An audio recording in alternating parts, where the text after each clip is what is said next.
जय गुरु जी।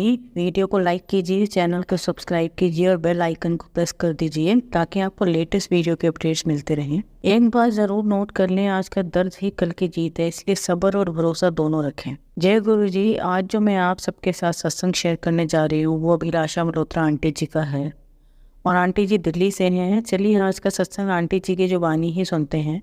संगत जी, आज का सत्संग बहुत ही सुंदर और ख़ास है। आप सबके लिए सत्संग से आपको अपने जीवन से जुड़े बहुत से सवालों के जवाब आज अवश्य मिल जाएंगे, इसलिए आप सब सत्संग को अंत तक जरूर सुनना। और आप ये भी सुनना कैसे गुरु जी ने अपनी कृपा दृष्टि करी है आंटी जी के जीवन में। आप सबके साथ ये चीज़ें आज इस सत्संग के माध्यम से साझा करूँगी। और जो आज का सत्संग है वो गुरु जी का रहस्यमय चमत्कारी सत्संग है। हमारी छोटी सी कोशिश ये रहती है जो ये प्लस सत्संग हम आपको सुनाते हैं वो हर घर तक पहुंच सके और सब संगत गुरु जी के सत्संग सुने और ब्लेस हो सके, इसलिए आप सब सत्संग को बहुत ध्यान से सुनना। चलिए आज का सत्संग शुरू करें। जय गुरु जी। कई वर्ष पहले मैं अक्सर ऐसे लोगों से मिलती थी जो मुझे गुरु जी के पास जाने के लिए आग्रह करते थे। उस समय मुझे गुरुओं की अवधारणा पर कभी विश्वास नहीं था। मैं उन दिनों कई कारों पर गुरु जी लिखा हुआ देखती थी और मैं बहुत उत्सुक हो जाती थी। ये क्या है भाई? जब मेरे किसी सहकर्मी ने चर्चा की तो मैंने उसका मजाक उड़ाया, लेकिन मैं गुप्त रूप से इंटरनेट पर गुरुजी के बड़े फोटो, उनकी कुर्सी के फोटो की प्रशंसा करती थी। मैं इंस्टाग्राम और फेसबुक पर ओम नमः शिवाय, सदा शिवजी सदा सहाय खूब देखती और पढ़ती थी। एक दिन एक भाग्यशाली दिन नसीब खुले और मैं बड़े मंदिर के दर्शन कर पाई। उस दिन मैं जीवन में बहुत खुशहाल स्थिति में नहीं थी, इसलिए मैं बहुत गुस्से में चली गई। मेरे हाथ में एक सूची थी जो मैंने गुरुजी को बताई थी। जब मैं उनकी कुर्सी पर पहुंची और अपना सिर नहीं झुकाया, मैंने गुरुजी से कहा कि अगर मुझे वह सब कुछ मिल जाए जो मैं चाहती हूँ तो मुझे विश्वास हो जाएगा कि आप भगवान हैं और मैं अपनी माला चुकाने के लिए फिर से आऊँगी। लेकिन अभी जा रही हूँ। गुरुजी अपने प्रेम से अपने भक्तों को कभी भी दिव्य प्रसाद, चाय और लंगर प्रसाद के बिना नहीं जाने देते थे। मैं आज सोचती हूँ यदि आप एक बार गुरुजी से मिले हैं तो वह आपके साथ आपके घर और जीवन में आते हैं, लेकिन हमारे कर्म संबंधी गतिरोधों के कारण हमारे दिलों को इसका पूरी तरह से एहसास होने में समय लगता है। बड़े मंदिर की यात्रा के 1 महीने बाद मुझे वह सब मिल गया जो मैं चाहती थी और मेरा जीवन बहुत जल्दी ही बदल गया। तो संगत जी, गुरु जी कहा करते थे, मंगो नहीं मन्नो, मांग तो लिया पा भी लिया, अब भुगतेगा कौन।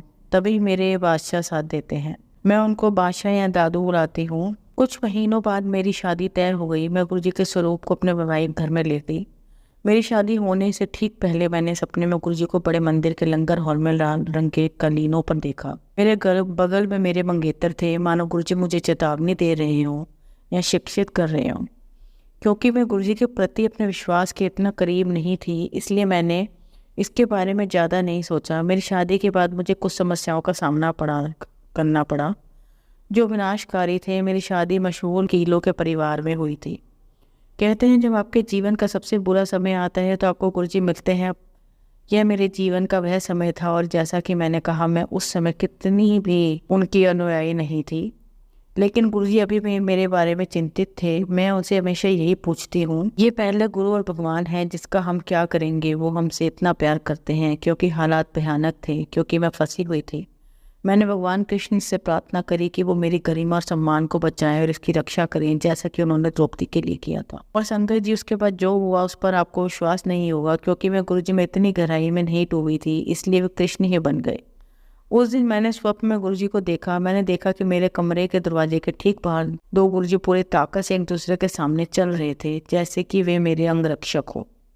2 गुरुजी के शक्तिशाली दर्शन में कभी नहीं भूल सकती। तीखा तीखा नाक, माथे पर तिलक, कृष्ण और विष्णु की तरह लाल लाल गाल और पीछे साथ पेक शरीर लेकिन गंजा। स्पष्ट गुरुजी गोरे गोरे, तछुड़ और बहुत ही युवा स्लिम गुरुजी, और वह पीच कलर में थे। पीच रंग का सूती चोला मानो किसी कृष्ण मंदिर के पंडितों का हो, और मेरी रक्षा करते रहे। गुरुजी एक दूसरे को पार करते रहे और इतनी ताकत से चले कि बहुत अधिक था। उनके कमल चरण तो जो इतने स्वच्छ और इतने सुंदर थे कि उन्होंने एक बार भी फर्श को नहीं छुआ। गुरुजी का चोला बहुत अच्छी तरह इस्त्री किया हुआ था और चेहरे पर मेरे लिए इतना बल, गति और सुरक्षा थी और इतनी चिंता, इतनी स्पष्टता थी कि मानो वह सब कुछ जानते हों और वह ऐसा ही करते हों। मेरे लिए पूर्ण सुरक्षा मैं कभी नहीं भूल सकती। आज भी जब मैं घर के उस स्थान में प्रवेश करती हूँ तो मुझे उनकी परिस्थिति का एहसास होता है। हे गुरुजी मेरे, आप सचमुच दिव्य हैं, आप बहुत अच्छे लगते हैं। हे गुरुजी, आप सचमुच दिव्य हैं, मैं तो तुम्हारी हूँ और आप मेरे हो। हे गुरुजी, आप सचमुच दिव्य हैं।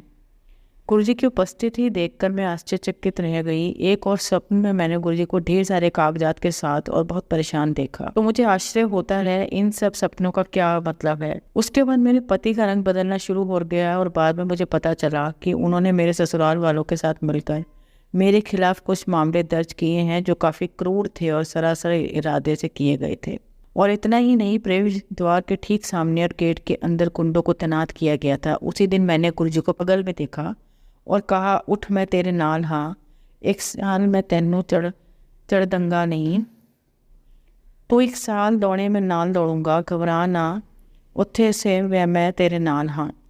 ठीक 1 साल बाद अंतिम सुनवाई से ठीक पहले जब मेरे वकील ने मुझे फ़ोन पर बताया कि आपकी अगली तारीख का कोर्ट रूम और जज बदल दिया गया है, मेरी तो अतिरिक्त प्रतिक्रिया जब गुरुजी थी, मुझे ऐसा लगा मानो गुरुजी आ गए हों।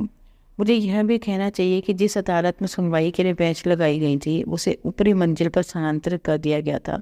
इसलिए अब मुझे निश्चित रूप से पता था कि मेरे प्रभु आ गए हैं, रब आ गए और अशांत तो फरशांति लान ली। जब मैं गाड़ी से कोर्ट जा रही थी तो मुझे बार बार लग रहा था मैं सत्संग के लिए जा रही हूँ। टेलीपैथी में गुरुजी ने कहा कि कार में शब्द बजाना बंद मत करना, और बीच बीच में मेरे वकील मुझे कॉल करते रहे। मेरा वकील डांटता रहा और मैं उससे कहती रही, तुम जल्दी में क्यों हो, हर वेयरिंग में कुछ भी नहीं होता, आज भी नहीं होना चाहिए। जैसा कि पहले किसी न किसी कारण से हमें दूसरी तारीख मिल जाती थी, इसलिए मैंने सोचा कि उस दिन भी ऐसा ही होगा। संगत जी, चमत्कारिक रूप से ठीक 1 वर्ष ठीक उसी दिन गुरुजी न्यायाधीश के रूप में अंतिम सुनवाई पर उच्च न्यायालय में आए। गुरुजी ही न्यायाधीश थे। मेरे गुरुजी को न्यायाधीश के रूप में वहाँ बैठा देखा और विपरीत पक्ष को इतनी शालीनता से फटकारा। मुझे पूरा न्याय मिला और मेरी इज्जत बच गई और गुरुजी ने मेरा सिर ऊंचा रखा। मैं हमेशा गुरुजी से प्रार्थना करती थी कि हर किसी की तरह मैं भी कब अपना सत्संग सुनाऊंगी। गुरुजी आते हैं तो मेरे लिए भी आओ। जब मैं अदालत के बाहर अंदर थी और अपनी पारी का इंतजार कर रही थी तो गुरुजी ने टेलीपैथी में मुझसे कहा, बस अपने वकीलों पर प्रतिक्रिया मत करो और कहो, कर किरपा मेहरा ते साइयां, कट दुखा दियां लकीरां नूं, सानू पता है बदल तू सकता है साडे मत्थे दियां लकीरां नूं। गुरुजी ने अदालत में मेरी ओर देखा और मुस्कुराए। न्यायाधीश गुरुजी ने कहा, जय गुरुजी। मैंने कहा, जय गुरुजी, और मेरे वकील मुझसे पूछ रहे थे कि आप क्या कर रहे हैं। जज फिर मुस्कुराए। मैंने कहा, मुझे पता है गुरुजी, आप ही हैं। मेरे वकीलों को एक ही शब्द कहना था कि आज के जज कमाल हैं, वह बहुत दयालु और बहुत शिक्षित हैं।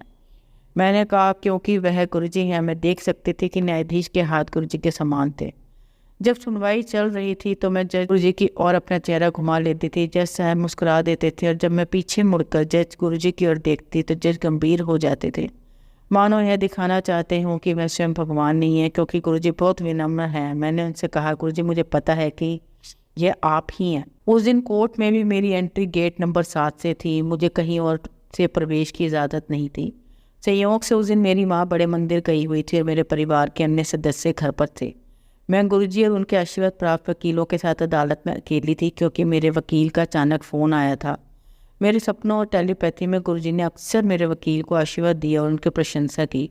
मेरे वकील ने कहा कि आपको किसी भी तरह पहुंचना होगा और मैं शब्द सुनते हुए 15 मिनट में फरीदाबाद पहुंच गई, जो असामान्य था। मुझे उस दिन कुछ भी उम्मीद नहीं थी। उससे ठीक पहले एक मित्र संगत ने सपने में देखा कि मैं अक्सर प्रार्थना करती थी और काली माँ के मंदिर में जाती थी। मेरी मित्र संगत ने अपने सपने में देखा कि काली माँ मुझे अपनी सच्ची दिव्य रोशनी से गले लगाती हैं और दिव्यता मुझे आशीर्वाद देती हैं, मुस्कुराती हैं, और गुरुजी और काली बिल्कुल आदि शक्ति रूप शिव पार्वती रूप की तरह एक रूप में हैं। और उस सपने में उसने कहा कि मैं जो देख रही हूँ वह यह है कि तुमने कुछ जीता है। गुरुजी ने पहले ही उसके एक सपने में कहा था कि एक नू क्या फिक्र न कर, मैं ऐसा सब काम कर देना है, क्यों परेशान होती है। और मेरे दोस्त की संगत के सपने से पहले मैंने अपने सपने में देखा था, मैं शताब्दी में कहीं जा रही हूँ और वह ट्रेन एक सुंदर मोड़ लेती है। जैसे ही हम एक पहाड़ी पर मोड़ लेते हैं और अचानक बाहर एक नीले और लाल रंग के फूलों और सेब के फूलों के बगीचे और सुंदर पटरियों में बदल जाता है और मैं एक दिव्य स्थान पर पहुंच जाती हूं, जो कि मैं भगवान से मिलने के लिए लंबी कतार देखती हूं। जब हम प्रवेश करते हैं तो मैं देखती हूं कि गुरुजी फर्श पर बिल्कुल साधारण बैठे हैं। उनके बगल में न्यायाधीश की मेज है और वह लकड़ी की चीज़ जिसे न्यायाधीश आदेश देने के लिए उपयोग करते हैं वह किनारे पर रखी हुई है। और मुझे निराकार रूप में एक रोशनी, सफ़ेद रोशनी दिखाई देती है, भगवान की आकृति का रेखा चित्र। हम सभी गुरुजी को प्रणाम करते हैं और मेरी माँ जाकर उनका हाथ पकड़ने लगती है और वे दोनों एक दूसरे से मिलकर बहुत प्रसन्न होते हैं। मानो मेरी माँ न केवल सर्वशक्तिमान की प्रशंसा कर रही है बल्कि उन्हें धन्यवाद भी दे रही है। और संगत जी, गुरुजी इतने प्यार से शर्मा रहे हैं, मैं आपको बता भी नहीं सकती। और मैं सेवादार चाचा से पूछती हूँ कि मैं कहाँ हूँ, तो निरंकार पक्ष से आवाज़ आती है कि यहाँ फैसले होते हैं। संगत जी, गुरुजी कहते थे 80 है प्रैक्टिकल हाँ। और जब मेरा वह सपना हकीकत में बदल गया तो मेरी खुशी का ठिकाना नहीं है उस दिन से। जब मैं बड़े मंदिर गई तो मुझे बड़े मंदिर के महिला शौचालय में एक पेंटिंग में भी दृश्य दिखाई दिया। जब मैंने संगत के साथ अपना सपना साझा किया तो मुझे बताया गया कि मैंने जलंधर मंदिर देखा है। उसके बाद उसी सपने में जब मैं उसी ट्रेन से वापस जाने वाली थी तो एक सेवादार चाचा ने कहा, आप मिस नहीं करोगे ट्रेन, ये ट्रेन लाइफ की सबसे अच्छी ट्रेन है, हम आपके साथ बैठते हैं, आप बैठे हैं, अकेली कैसे जाएंगी। और अगली बात, मैं बाकी सभी लोगों के साथ ट्रेन में बैठ गई हूँ। उसके बाद ट्रेन सामान्य पटरी पर आ जाती है। आज इसे लिखते समय भी मेरे रोंगटे खड़े हो रहे हैं। यहाँ तक कि जब मैं अपने केस की फाइलें और धोखे का दुख और दिल में प्रार्थनाएं और अपने बादशाह का आशीर्वाद लेने के लिए बड़े मंदिर गई तो गुरुजी की कुर्सी के सामने सेवादार चाचा ने मुझसे पूछा, अरे क्या है ये सब। मैंने कहा बस आशीर्वाद करा दो। उन्होंने कहा, अरे इतना सारा, क्योंकि जब मैंने उन्हें लिया तो फाइलें वास्तव में भारी थी। मैंने कहा बस आप आशीर्वाद करा दो। वह गुरुजी की कुर्सी तक गए और आशीर्वाद लिए और मेरे पास आकर मुस्कुराए और कहा, काम तो होना है बेटी, बेटी होना आप इसलिए। और जब मैं गई तो मैं सोच रही थी कि गुरुजी कुछ आशीर्वाद दे दें या फिर कुछ ब्लेसिंग्स दे दें जिससे मुझे तसल्ली हो। गुरुजी ने आशीर्वाद दिया है और वैसा ही हुआ। तो शुक्राना लख लख मेरे मालिक का। हमारी दुनिया चेंज होने होती है, लेकिन जो हमें गुरुजी के साथ की खुशी, उनका प्यार मिलता है वह सीमित है और शब्दों में व्यक्त नहीं किया जा सकता। गुरुजी एक निष्पक्ष भगवान है और आपका साथ कभी नहीं छोड़ते। वे आपसे ज़्यादा या आप जितना सोच सकते हैं उससे भी ज़्यादा प्यार करते हैं। उनका स्नेह एक माँ का है। वह आपको महसूस करते हैं, वह आपको समझाते हैं, वह आपकी बात सुनते हैं, वह हमारी हर सांस में, हर रूप में साक्षात मौजूद हैं। यात्रा में भी इतने सत्संग होते हैं कि हम लिखते लिखते थक सकते हैं, लेकिन वे देते देते नहीं थकते। वह अनंत है, उनकी कृपा व आशीर्वाद भी अनंत हैं। आशीर्वाद के रूप में हमारे कष्ट भी गुरुजी काट देते हैं। वे आपको हर चीज़ से ठीक करते हैं और केवल इतना ही नहीं बल्कि गुरुजी आपको और भी देते हैं। उनकी कृपा। कृष्ण ने मुझे अकीरा नाम दिया है जिसका अर्थ है फॉर अभिलाषा और कायरा का अर्थ है राधा कृष्ण। यह उनका आशीर्वाद ही है कि आज मुझे ऐसा लगता है जैसे मैं मीरा की तरह उनके प्रति समर्पित हूँ। वह हमारे मित्र, हमारे पीठ, हमारे भगवान। कोई हमें नुकसान नहीं पहुँचा सकता और हम सचमुच आत्मसमर्पण कर देंगे। गुरुजी के लिए ये सब कोई बड़ी बात नहीं है, कोई भी सांसारिक मामला नहीं है, क्योंकि वे स्वयं सृष्टि के चालक हैं। लेकिन जैसा कि मैंने अक्सर गुरुजी से पूछा कि आपने मुझे जीवन में इतना सब कुछ क्यों दिया, लेकिन फिर मेरे बादशाह कहते हैं तेरे 20 साल का दुख मैं 2 साल कर देता है, और वो भी प्यार से। गुरुजी ने संकेत दिया कि उन्हें घमंड से नफरत है और जब उन्होंने आप पर हमला किया तो उनका विरोध भरा हुआ था। इस यात्रा के दौरान उन्होंने मुझे एक बात सिखाई कि कुछ ऐसे नियम और कुछ सही कर्म बनाए रखने चाहिए ताकि हम अपने कर्म खराब ना करें, बाकी हमें उनके प्रति समर्पण कर देना चाहिए। तो शुक्राना है मेरे बादशाह का, वो बैठे हैं हमारे साथ। जब मैं सत्संग लिख रही हूँ तो मेरी आंखों से आंसू बह रहे हैं। गुरुजी अनंत हैं, उनके आशीर्वाद की रूपरेखा नहीं है। मैं उन्हें जादुई गुरुजी कहती हूँ। गुरुजी मैं आपसे बहुत प्यार करता हूँ। जय गुरुजी। शुक्राना गुरुजी। आप सबको एक कहानी सुनाती हूँ, आप सब कहानी को बहुत ध्यान से सुनना। कहानी का शीर्षक है शुरुआत कभी आसान नहीं होती। सफलता पाने के लिए जितना ज़रूरी मेहनत करना है उतना ही ज़रूरी है खुद को हमेशा मोटिवेट और इंस्पायर रखना। कई बार मैं किसी काम में सफल होने के लिए मेहनत तो बहुत करते हैं, लेकिन मोटिवेशन की कमी के कारण उस काम को अधूरा ही छोड़ देते हैं। आज इस कहानी के ज़रिए मैं आपको कुछ ऐसी motivational speech for success in life के बारे में बताऊंगी जो आपको सफलता के लिए हमेशा मोटिवेट और इंस्पायर करेगी। ये कहानी आपके बहुत काम आएगी, जीवन में आपको आगे बढ़ाएगी। एक बार ज़रूर सुने। किसी ने बड़े कमाल की बात कही है, अगर खैरात में मिली कामयाबी तो हर शख्स कामयाब होता, फिर कदर ना होती किसी हुनर की और ना ही कोई शख्स लाजवाब होता। हम अपनी लाइफ में जब किसी नए काम की शुरुआत करते हैं तो हमसे बहुत सी गलतियां होती हैं, लेकिन कई बार ऐसा भी होता है कि सब कुछ सही ही रहता है। लेकिन कुछ लोग ऐसे भी होते हैं जो बार बार होने वाली गलतियों की वजह से हार मान लेते हैं। उन्हें ये लगने लगता है कि जिस काम में वे फेल हो रहे हैं वो काम करना उनके बस से बाहर है। लेकिन जो लोग अपनी गलतियों से सीखना चाहते हैं वो कभी हार नहीं मानते, बेशक वो काम करने के तरीकों को बदल देते हैं। हमें ये बात कभी नहीं भूलनी चाहिए कि किसी भी नए काम की शुरुआत कभी भी आसान नहीं होती, और वक्त के साथ साथ हम सब कुछ भी सीख भी जाते हैं। हमें अपने आप पर विश्वास होना चाहिए कि हम जो काम कर रहे हैं उसमें हमें सफलता ज़रूर मिलेगी। अगर हम कुछ नया करने का सोच रहे हैं तो बेशक हम उसे कभी कर भी सकते हैं, लेकिन उसके लिए हमें खुद पर विश्वास होना बहुत ज़रूरी है। शुरुआत में ही हर कोई सक्सेसफुल नहीं हो जाता। जो लोग अपने फेलियर से कुछ सीखते हैं वो लाइफ में बहुत आगे तक जाते हैं, और जो लोग अपने फेलियर की वजह से पीछे हट जाते हैं वो ये लोग हमेशा एक्सक्यूजेस ही देते रहते हैं। कॉलोनल Harland Sanders, the founder of KFC की स्टार्टिंग में कई लोगों ने उनकी रेसिपीज़ को रिजेक्ट कर दिया और उनके आइडिया को बकवास बताया, लेकिन उन्हें खुद पर भरोसा था। उन्होंने ईजिली गिव अप नहीं किया और आज दुनिया भर में KFC के रेस्टोरेंट्स अवेलेबल हैं। थॉमस अल्वा एडिसन, जिन्होंने 1000 बार फेल होने के बाद लाइट बल्ब का इन्वेंशन किया, ये लोग भी चाहते तो एक दो अटैम्प्ट के बाद ईजिली गिव अप कर देते, लेकिन वो कहते हैं ना कि कोशिश करने वालों की कभी हार नहीं होती, और ये बात इन्होंने साबित करके दिखाई। इस वर्ल्ड में ऐसी बहुत सी सफलताएं की कहानियां हैं उन लोगों की जो शुरुआत में सक्सेसफुल नहीं हो पाए, बट एट द एंड उन्होंने अपनी मेहनत और विश्वास से वो सब कुछ हासिल कर लिया जिसके वो काबिल थे। इन लोगों की स्टोरी हमें सिखाती है कि किसी भी काम को पूरी मेहनत और आत्मविश्वास से करना चाहिए। ये कभी मत सोचो कि आप फेल नहीं हो सकते, बल्कि हमेशा सोच के रखो कि अगर मैं फेल भी हुआ तो कुछ ना कुछ सीखूंगा ही, और जो कुछ भी मैं सीखूंगा वो चीज़ मुझे लाइफ में हमेशा कुछ नया करने की मोटिवेशन देगी। पॉजिटिव एटीट्यूड से हम वो हर चीज़ पा सकते हैं जो हम सोच सकते हैं। लाइफ में कभी भी हमें इजीली गिव अप नहीं करना चाहिए। जब तक सफल होने की उम्मीद बची रहती है तब तक हमें अपने काम को करते रहना चाहिए, क्योंकि किस्मत भी उन्हीं लोगों की बदलती है जो लोग मेहनत करना नहीं छोड़ते। अपनी नाकामयाबी का दोष दूसरों को ना दें। हम अक्सर अपनी नाकामयाब जिंदगी का कारण दूसरों को मानते हैं। अपनी लाइफ में पीछे मुड़कर देखिए कि आपको क्या क्या नहीं मिला, उनके कारणों को जानिए। आप अगर ब्लेम गेम में उलझने लगेंगे तो ठीक से यह देख नहीं पाएंगे कि आपने क्या क्या गलतियां करी। अगर पास में आपने किसी और को अपनी जिम्मेदारियां उठाने दी तो उसकी भी कुछ ना कुछ वजह रही होगी, और जब ये बात आपकी समझ में आए तो उसी वक्त से अपनी जिम्मेदारियों का बोझ खुद उठाना शुरू कर दें। इस बात की कोई गारंटी नहीं है कि आपको हमेशा सफलता मिलेगी, लेकिन दूसरों को जिम्मेदार न मानने से आप कम से कम साफ तौर पर ये देख पाएंगे कि आप कहाँ गलती कर रहे हैं। दूसरों को भरोसा सफलता नहीं मिलती, चेंज वी कैन।